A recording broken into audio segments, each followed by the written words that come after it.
ایک دلچسپ بات بتا، سچی ہے، کوئی ایسا مغالطہ نہیں ہے. 2 دبستان تھے، ہیں، دبستان دہلی، دبستان لکھنؤ، زبان کے اعتبار سے. ان کے درمیان ایک دوسرے پر برتری کا مسئلہ، شاعروں کا بھی اور زبان کا بھی چلتا تھا کہ یہ لفظ یوں درست ہے، اس کا یہ تلفظ ہے، یہ جملہ یوں درست ہے. تو یہ بحثیں چلا کرتی تھیں. تو مذکر اور مؤنث پہ بحث ہوئی کہ کس طرح سے تعین کیا جائے کہ مذکر کیا چیز ہے اور مؤنث کیا ہو سکتی ہے چیز، کوئی فارمولہ بنایا جائے. تو ایک اسکول والوں نے کہا کہ وہ الفاظ یا وہ چیزیں جو کہ جن کے آخر میں چھوٹی یہ آئے گا وہ مؤنث ہوں گی، وہ الفاظ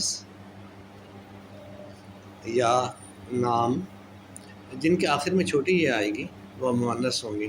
تو دوسرے گروپ نے کہا تو اس کا مطلب ہے کہ سب سے پہلے ہمیں آدمی کو مؤنث قرار دینا پڑے گا. تو اس طرح آدمی تو مؤنث ہو گیا نا، کیونکہ چھوٹی یہ آتی ہے اس کے آگے. سب کچھ ہنس دیے، کچھ پریشان ہو گئے، بات ختم ہو گئی، طے نہیں ہوا.